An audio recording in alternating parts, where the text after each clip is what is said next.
This is Valley News Live at 10. We'll begin with breaking news tonight. We have just learned a 20-year-old has drowned after falling overboard in Detroit Lakes tonight. Crews searched for several hours before recovering the man's body. Valley News Team's Alex Larson just spoke with law enforcement officials and joins us now live from Detroit Lakes with details. Alex. Thank you, Stacy and Justin. The Becker County Sheriff's Office has confirmed there was a recovery made in the search for a 20-year-old man who went off a boat in Big Detroit Lake while with friends at around 5:40 p.m. tonight. There were boats out within a few minutes to find him. The response was pretty fast, as well as a fast response from multiple other departments like EMS, Becker County Dive and Rescue, the DL Fire Department, DL Police, among others. Responders went to the spot where they were told he went down and searched for several hours. Sheriff Todd Glander says this about the search. We had boats out within just a few minutes, and we were given a location where this person was last seen. After several hours of searching, we have now made a recovery. So it's a sad situation.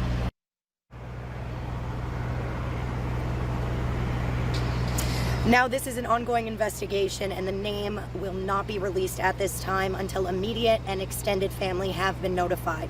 But Sheriff Glander thanks all departments and all who aided in the search and recovery, as well as the Holiday Inn for its help as well.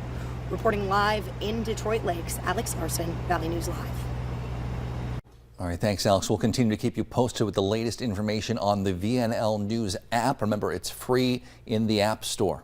We're going to continue with more breaking news now as a man jailed for murder attempted to escape from the Pennington County Jail. That's according to new court documents. Eric Reinbold faces 3 new charges stemming from an incident on Saturday, attempting to escape from custody, as well as assault in the 1st degree and assault in the 4th degree for allegedly assaulting 3 correctional officers at the jail. Reinbold's murder charges date back to July 9th of last year. It took police 3 weeks to find Reinbold after they say he murdered his wife Lizette, who you've seen here.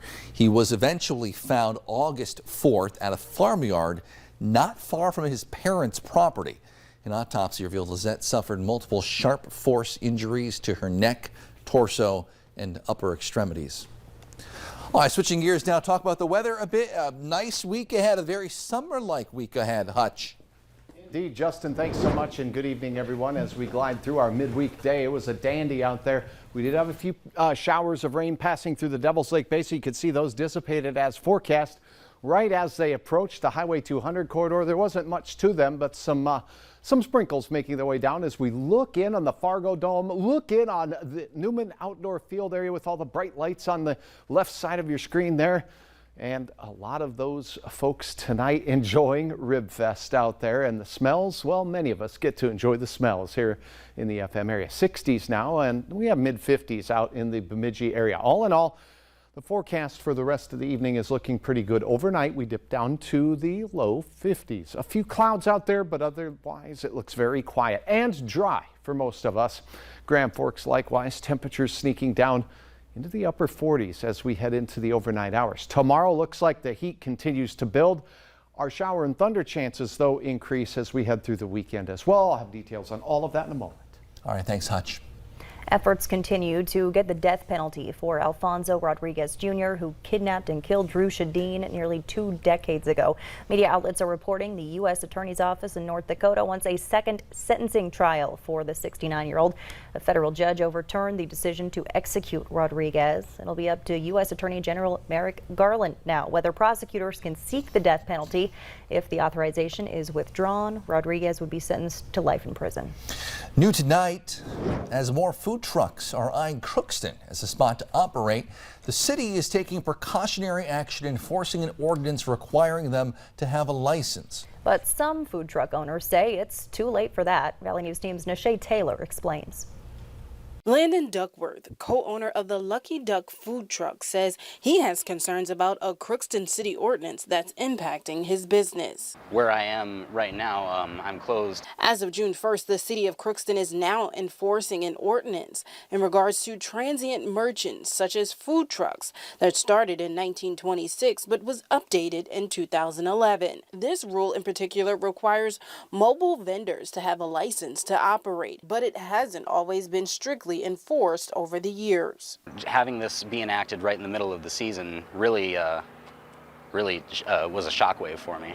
The interim city administrator says there is an increasing trend of food trucks wanting to operate within city limits, which he says prompted the reminder of the ordinance. The purpose for that is so that we know what vendors are going to be present in Crookston, where they're going to be setting up, when they're going to be there, and that they have the proper state documentation. It's a health and safety issue. It's a awareness issue for our community. The license would last for 14 days, and food trucks are only allowed to operate in one spot for that allotted time, which can be used consecutively or separately. But out of his concern, Duckworth started a petition hoping to bring forth awareness of how the ordinance should be changed. I would like to maybe change the amount of time that one has to operate within Crookston. Not every food truck who comes to town is going to be able to operate for the full 14 days.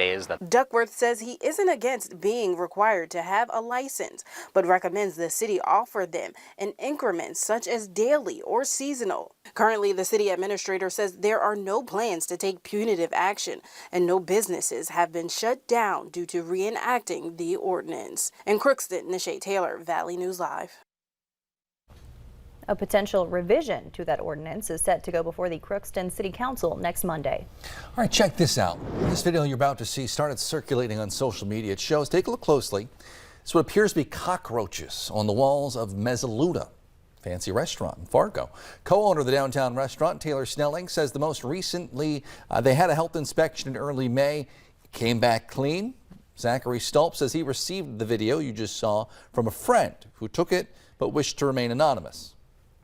I said I'd just kind of post it for him because I think that this is just really upsetting, and you know, Mesoluna has such loyal customers, and it's just a complete betrayal of trust.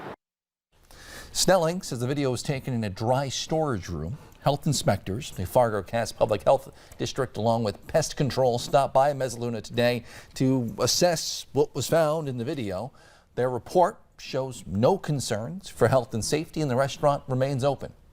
A man is in jail after he led Clay County deputies on a chase this morning. An officer tried to stop 41-year-old Jess Miller for speeding, but he drove away onto I-94 toward Glendon.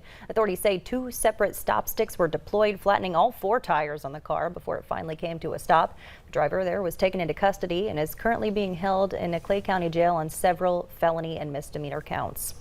Fargo police are asking for your help identifying an arson and burglary suspect. Police say 1 suspect has been identified in the burglary and fire at FPN Gaming earlier this week, but they're still working to identify the 2nd suspect.